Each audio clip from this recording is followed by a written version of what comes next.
안녕하세요 여러분, 예진입니다. 오늘은 제가 저번 Q&A 영상을 올렸었는데 워홀이랑 취업 관련된 질문들은 따로 모아서 따로 제작을 하겠다고 말씀을 드렸었는데요. 그걸 제가 6월 달에 올리겠다고 약속을 드렸었는데 No! No! 죄송합니다. 퀸즈위크 촬영을 하느라 시간도 없고 그래서 7월 달에 업로드를 하게 되었네요. 그래서 오늘은 워홀이랑 취업 관련된 질문들을 답변을 해보려고 이렇게 카메라를 켰습니다. 일단 이 영상으로 저를 처음 보시는 분들도 계실 테니 간단하게 제 소개를 해드리자면 저는 지금 일본 오사카에 1년 6개월째 살고 있는 사람입니다. 그러니까 정확히 말씀을 드리자면 워킹홀리데이로 작년 2월 달에 일본 오사카에 왔고요. 지금 1년이 지나고 지금은 취업비자를 받아서 취업비자로 갱신을 해서 지금 제가 있는 재료 자격은 취업비자이네요. 취업비자를 저는 5년을 받았습니다. 5년. 영상에서는 편의상 워홀러라는 말을 많이 썼는데요. 지금 전 취업을 한 상태고 오늘 저의 워홀 생활과 취업 생활을 바탕으로 해서 여러분들께 질문에 대한 답변을 해드리도록 하겠습니다. 정말 많은 분들이 워홀도 그렇고 취업에 관련된 질문들을 많이 주셨는데 사실은 제가 예전에 찍어놓은 영상이 하나 있어요. 일본 워킹홀리데이 Q&A라는 영상이 하나 있는데 일단 그거를 한번 보시고 오시는 게 참고가 되실 것 같아서 여기 아이카드에다가 걸어놓겠습니다. 그래서 이 영상에서는 질문을 받은 내용들을 중심으로 얘기를 좀 풀어나가 보려고 해요. 받은 질문들에 대한 답변이 잘 되길 바라며 시작하겠습니다. 첫 번째 질문, 일본에 오게 된 계기에 대해 물어보시는 분들이 꽤 많았는데요. 저는 중학교 때부터 애니메이션을 정말 많이 좋아했어요. 정말 좋아해서 제가 뭐 하나에 빠지면 미친 듯이 파는 성격이어가지고 애니메이션을 진짜 하루에 10시간 넘게 볼 정도로 진짜 많이 봤어요. 그렇게 많이 보다 보니까 신기하게 일본어가 들리기 시작하더라고요. 자막 없이도 볼 수 있는 경지에 오르게 되었습니다. 애니메이션을 보다 보니까 일본에 대한 관심도 자연스럽게 많아졌고 그렇게 애매하게 일본어를 듣고 조금 말할 수 있는 상태인 것보다는 확실하게 일본어를 말할 수 있고 자신 있게 어디 가서 나 일본어 할 줄 알아 이렇게 말할 수 있는 것도 좋겠다 싶은 생각도 있었고 졸업을 앞두고 이제 졸업하고 나서 1년 정도는 내가 하고 싶은 거를 해도 되지 않을까. 남들은 모두 취업 전선에 뛰어들겠지만 나는 일단 내가 하고 싶은 거를 해보고 싶다라는 생각이 커서 일본으로 워킹홀리데이를 가기로 결정을 했습니다. 1년이 벌써 훌쩍 지나버렸지만요. 대학생 때 워홀을 가면 휴학을 하고 가는 거냐는 질문이 있었는데요. 대학교 다니다가 중간에 워홀을 오면 휴학을 하고 오시는 거겠죠? 아무래도. 근데 저의 개인적인 생각인데 휴학을 하고 오는 것과 졸업을 하고 오는 거의 장단점이 확실히 있는 것 같아요. 휴학을 하고 오면 일단 1년 동안 워킹홀리데이를 잘 보내고 돌아갈 수 있는 장소가 있는 거잖아요. 그래서 약간 그 심적인 안정감이 있을 수는 있다고 생각을 하는데 만약에 일본 워킹홀리데이에 와서 일본이 너무 잘 맞고 일본에 더 있고 싶은데 휴학을 한 상태라면 휴학을 한 게 걸림돌이 될 수도 있단 말이에요. 어쨌든 한국에서 대학 생활을 마무리를 하고 다시 돌아와야 하는 거니까. 근데 일본 생활이라는 게 해외 생활이라는 게 있으면 계속 있지 돌아가고 나면 다시 오기가 좀 힘들 것 같단 말이에요. 저는 안 그래봐서 모르겠는데 제 개인적인 생각은 그래요. 갔다가 다시 올 생각을 하면 조금 계속 있는 것보다는 여러 가지 걸리는 게 많이 생길 것 같아서 휴학을 하고 오시면 돌아갈 수 있는 장소가 있다는 장점, 안정감은 있겠지만 만약에 내가 여기가 너무 잘 맞아서 더 있고 싶을 때는 걸림돌이 될 수 있다는 거. 졸업을 하시고 오시면 여기 와서 너무 안 맞으면 그냥 돌아가셔도 되는 거고 너무 잘 맞아서 계속 오래 있고 싶으시면 취업 비자를 찾아보든 유학 비자로 연장을 해서 있든 바로바로 액션을 취할 수가 있으니까 그게 졸업을 하고 오시면 좋은 점. 대신 졸업을 하고 오시면 이제 워홀이 끝나고 한국에 돌아갔을 때에 대한 미래에 대한 막연한 불안감이 생길 수 있겠죠. 제가 지금 그런 것처럼. 졸업을 하고 오시면 걸리는 거 없이 도전을 할 수 있다는 게 좋은 점인 것 같아요. 워홀 비자가 나오면 바로 워홀을 떠나야 되나요? 그건 아닙니다. 워홀 비자가 나오면 그 워홀 비자가 나온 그 날 기점으로 1년 안에 출국을 하시면 돼요. 1년 안에 원하시는 때에 출국을 하시면 되니까 일본어 공부도 할 수도 있고 일본 생활을 갈 때 필요한 것도 준비도 해볼 수 있고 1년이라는 기간이 있으니까 천천히 준비를 잘 하시고 오시는 게 저는 좋을 것 같다고 생각을 해요. 오사카 워홀의 장단점을 알려주세요 라는 질문이 있었는데, 오사카 워홀의 단점, 보통 많이 가시는 데가 도쿄 아니면 오사카를 많이 오시잖아요. 확실히 한국으로 따지면 도쿄는 한국의 서울 같은 느낌이고 오사카는 부산 같은 느낌이란 말이에요. 오사카도 도시긴 도시인데 도쿄를 딱 가면 아, 이게 도시구나 싶은 그런 느낌을 확 받는단 말이에요. 오사카는 약간 명동 같은 그런 느낌이 있어요. 오사카 그 유명한 도톤보리 거리 딱 가서 보면 명동 같아, 약간 이런 느낌이 들어요. 외국인 많고 한국인도 많고 일본인도 있고 하니까 명동 같은 느낌이 들어요. 그리고 약간 도쿄에는 시노쿠보라는 한인타운이 있단 말이에요. 오사카에도 있긴 있어요. 츠루아시라고 한인타운이 있긴 한데, 시노쿠보는 진짜 막 엽떡 있고 막 프랜차이즈 큰 가게들이 있는 반면, 츠루아시는 보면 그냥 진짜 시장 같은 느낌이 들어서 한국 음식은 현저히 도쿄보다는 적고요. 저는 그래서 그 츠루아시라는 한인타운은 잘 안 가고, 츠루아시에서 사 먹을 바에는 비싸요. 그리고 비싸 츠루아시에서 사 먹을 바에는 집에서 만들어 먹습니다. 오사카의 장점을 말씀을 드리자면 맛있는 게 많아요. 오사카 타코야끼랑 쿠시카츠랑 오코노미야끼는 도쿄에 비교가 안 된다고. 맛있는 게 많아요. 그리고 약간 사람들 성향이, 이건 제 개인적인 생각인데, 도쿄에 비해서는 한국인들이랑 성향이 조금 비슷한 것 같은, 성격이 조금 비슷한 것 같은 느낌이 있어요. 시원시원한 성격을 가진 사람들이 많아서 도쿄보다는 오사카가 한국인들의 성향에는 맞지 않을까 하는 생각이 듭니다. 그리고 장점이자 단점이 될 수 있는 게 하나 있는데, 사투리, 칸사이벤이라 그러죠. 저한테는 그게 굉장한 큰 장점이어서 저는 사투리가 좋아서 오사카로 선택을 한 것도 있거든요. 사투리가 심하신 분들인 경우에는 말을 알아듣기 조금 어려울 때도 있고, 깔끔한 표준어를 배우기는 힘들어요. 오사카에 오시면 칸사이벤을 배우실 수밖에 없단 말이에요. 칸사이벤으로밖에 얘기를 안 하니까. 그래서 표준어를 배우시고 싶으시다면 저는 도쿄에 가는 게 맞다고 생각을 해요. 일본어가 익숙하지 않으신 분들이라면 처음에 알아듣기 되게 힘드실 수도 있고. 그렇지만 저는 칸사이벤을 쓰는 제가 좋습니다. 칸사이벤을 쓸 줄 아는 제가 좋아요. 정말 많은 분들이 질문을 해주셨는데, 일본어 공부법에 대해서 저한테 굉장히 많이 물어보시는 분들이 많으셨어요. 그 영상에서도 말씀을 드렸지만 저는 일본어 공부를 안 했습니다. 안 했기 때문에 여러분들한테 뭐라고 설명을 드릴 수가 없어요.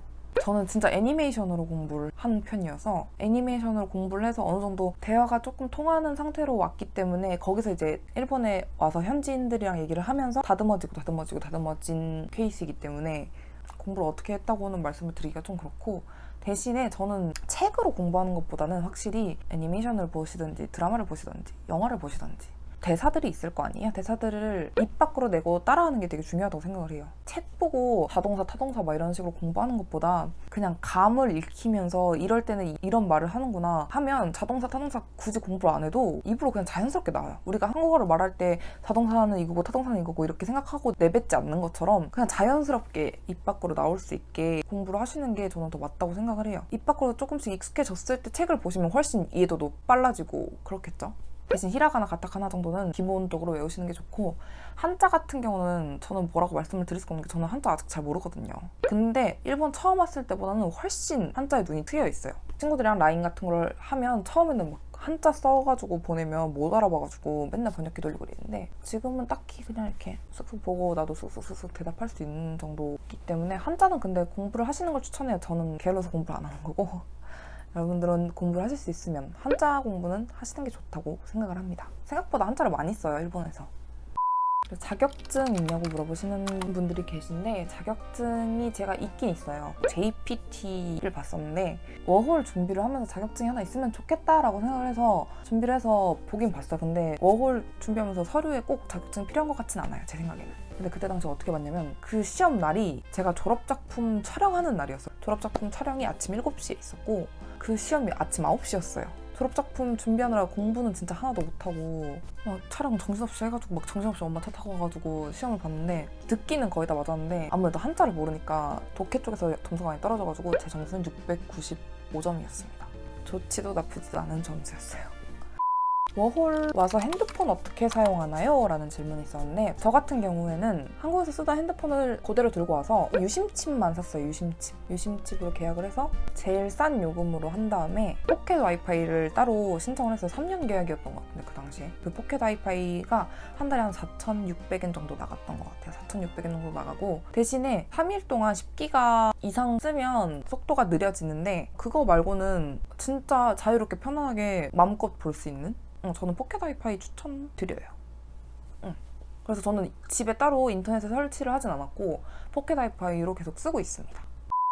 추천 알바와 비추천 알바.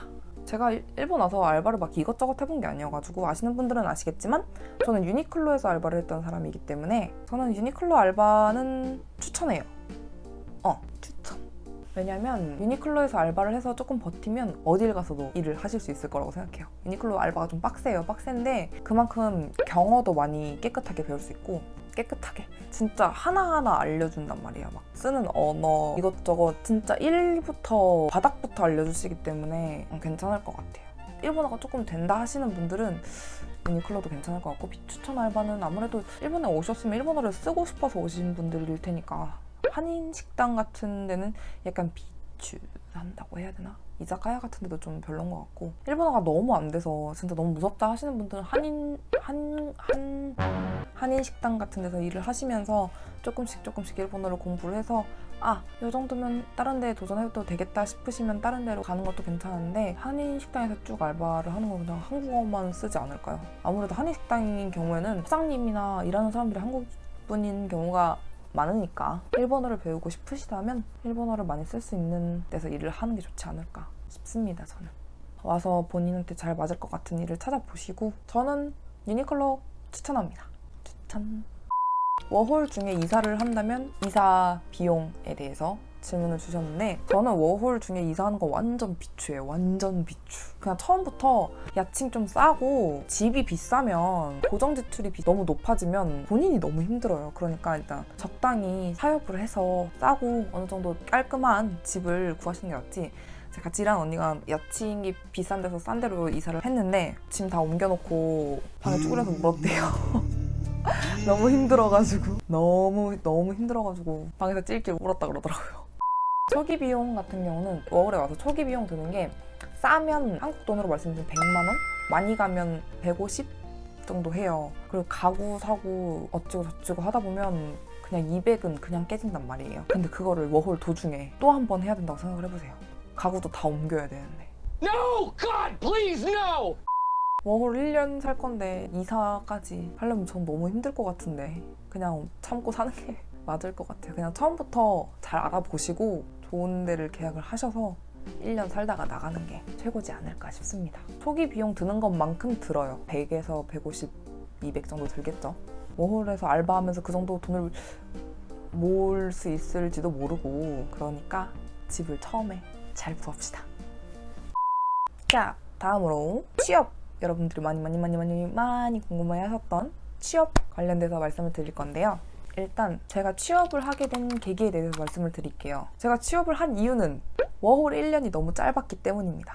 워홀 1년이 너무 짧고 아쉬워서 일본에 더 남고 싶어서 저는 취업 비자를 받아야겠다고 생각을 했어요. 그래서 저는 딱히 이 회사에서 일을 하고 싶고 엄청나게 일본에서 일을 하고 싶고 이래서 그런 게 아니라 일본에 더 남고 싶어서 취업 비자를 받아서 비자를 연장을 해야겠다라고 생각을 했기 때문에 취업 비자를 딴 겁니다. 요거를 알아주셔야 될 것 같아요. 그렇다면 제가 어디서 일을 하느냐? 어페럴 쪽에서 일을 하고 있어요. 그 판매직인데 일본에서 어페럴을 일본 발음으로 하면 아파레루란 말이에요. 아파레루 쪽에서 일을 하고 있어요. 아파레루에서 일을 하고 있습니다. 비자를 받은 방법에 대해서 많이 물어보시는데 처음에는 이제 워홀 비자가 아직 남아있는 상태로 갔으니까 처음 들어갔을 때는 파트타임 알바로 들어가서 일을 했어요. 일을 하면서 비자 준비를 했죠. 취업 비자를 받을 때 필요한 서류들이 있어요. 저 같은 경우는 오사카 입국관리국이라고 하는 일본어로 얘기를 해서 뭐 줄여가지고 뉴칸이라 그러는데 뉴칸에 가서 취업 비자 신청을 하려고 하는데요 하면 서류를 이렇게 주세요. 근데 그거는 인터넷으로도 뽑을 수 있다고 하더라고요. 근데 저는 그런 건 인터넷에서 찾아보고 이런 거 귀찮아서 그냥 가서 받아와서 취업 비자의 경우에는 대학 졸업장이 있어야 돼요. 저는 졸업을 하고 왔으니까 졸업증명서, 성적증명서, 이력서, 그리고 회사에서 내어주는 서류 이렇게 필요했던 것 같아요. 그리고 신청서 작성하는 거랑. 여러분 일본은 모든 업무를 우편으로 보기 때문에 회사에서 본사로 보내서 그걸 다시 받고 어찌고 하는데 한 달 정도가 걸려요. 근데 제가 그때 비자가 완전 아슬아슬하게 남아있었단 말이에요. 회사에서 어떻게 서류가 아슬아슬하게 도착을 해서 신청하러 갔는데 그때 내가 또 여권이랑 재료카드를 놓고 간 거예요. 여권만 들고 갔나? 재료카드만 들고 갔나? 그래가지고 또 헛땅치고 꼭 여권이랑 재료카드를 들고 가셔야 됩니다, 여러분. 가서 신청을 하면 그 재료카드 뒤쪽에다가 도장을 하나 찍어주세요. 심사 중이라고. 재료 자격 심사 중이라는 도장을 찍어주시는데 그 도장을 받고 여권에다가도 뭘 이렇게 찍어주시는데 그러면 심사 기간 동안 합법적으로 재료를 할 수 있는 자격을 주세요. 2개월을. 2개월 동안은 워홀이 연장되는 것 같은 그런 느낌인 거죠. 2개월을 받으면 그 2개월 안에 합격, 불합격이 뜨겠죠. 저는 한 달 반 정도 걸렸나? 비자 받는데. 일본에서 졸업증명서랑 성적증명서 이런 거 뽑는 거 진짜 귀찮고 복잡하니까 혹시 한국에 아직 계시다면 여러 장 뽑아오세요. 여러 장 프린트를 해서 뽑아놓고 갖고 있고 영문으로 된 걸로 그렇게 하시면 됩니다. 신청을 딱 하면 이렇게 하가키라고 엽서가 집으로 날라와요. 우편으로 하가키가 이렇게 날라오는데 거기에 이렇게 기간이 적혀있어요. 이 기간 내에 뉴칸에 오세요 라고 적혀있어요. 그러면 또 재료카드랑 여권이랑 들고 가시면, 제가 갔던 오사카 입국관리국은 옆에 매점 같은 게 있었는데 그 매점에서 4,000엔짜리 뭘 팔아요. 그 우표 같은 게 필요한데 그 4,000엔짜리 우표를 사가지고 취업비자 받으러 왔어요 라고 하면 신청을 하고 그 엽서도 같이 내고 하면 1시간 반, 2시간 정도 기다리면 이렇게 띵동 하면서 번호가 딱 떠요. 제 번호가 뜨면 가가지고 재료카드를 딱 받아오면 된답니다. 그럼 여기 재료 자격이 바뀌어있고 기간도 바뀌어있는 거죠. 저 같은 경우는 5년을 받았으니 이제 여유롭게 이제 비자 걱정 없이 생활을 하고 있습니다. 직장을 그만두면 비자를 다시 받아야 되는지에 대한 질문이 있었는데 제가 일을 너무 그만두고 싶어가지고 그걸 좀 찾아봤어요. 찾아봤는데 직장을 그만두시게 되면 2주 안에 그 입국관리국에 자발적으로 가서 보고를 해야 돼요. 나 여기 그만뒀습니다 라고 보고를 하면 입국관리국에서 3개월이라는 재류 기간을 줘요. 그럼 그 기간이 뭐냐면 새로운 일을 찾아서 또 취업비자를 받아라 하는 취업활동 기간을 주겠다라는 거예요. 그 기간 동안은 알바도 못한다고 저는 알고 있어요. 아닐 수도 있나? 아무튼 그 3개월 안에 새로운 데 취업을 해서 그 회사에서 전이랑 똑같은 방법으로 신청을 해서 받아가지고 해야 되는 건데, 회사를 내가 자발적으로 그만둔 게 아니라 잘렸다 이러면 그 3개월 동안 알바를 할 수 있다고는 들었어요. 그러니까 이제 직장을 그만두면 새로 비자를 받아야 되는 건 맞죠? 저는 막 여러분들이 생각하는 것처럼 막 이렇게 앉아가지고 사무직 하면서 진짜 회사를 다니는 그런 느낌은 아니고 약간 알바의 연장선 같은 느낌으로 일본에 더 있고 싶기 때문에 받은 취업 비자여서 여러분들이 원하시는 그런 대답을 잘 못 해드렸던 것 같긴 한데, 신청 방법과 그만뒀을 때 어떤 액션을 취해야 되는지에 대한 대답은 되셨을 거라고 생각을 합니다. 질문을 해주신 분들은 많았는데 대부분 다 이런 내용이었어요. 여러분들한테 도움이 되셨기를 바랍니다. 저는 아직까지는 빠른 시일 내에 한국에 돌아갈 생각은 아직 없고요. 5년을 받았으니 5년을 다 채우고 갈 생각도 없긴 하지만 좀 천천히 생각해보면서 한국에서 돌아가서 뭐 할지도 생각해보고, 지금은 그냥 한국에 가서 뭘 할지에 대한 생각과 준비를 하고 있는 시기인 것 같아요. 2년 안엔 돌아가지 않을까 하고 생각을 하고 있습니다. 네, 여러분 답변이 좀 되셨을까요? 무슨 말인지 또 하나도 모르겠네. 답변이 좀 되셨길 바라면서 더 추가적으로 궁금하신 점이 있으면 댓글로 남겨주시면 제가 읽고 답변을 해드리도록 하겠습니다. 그러면 오늘 영상은 여기까지 찍는 걸로 하고요. 오늘도 영상 봐주셔서 너무너무 감사합니다. 그러면 우린 또 다음 영상에서 만나요. 안녕.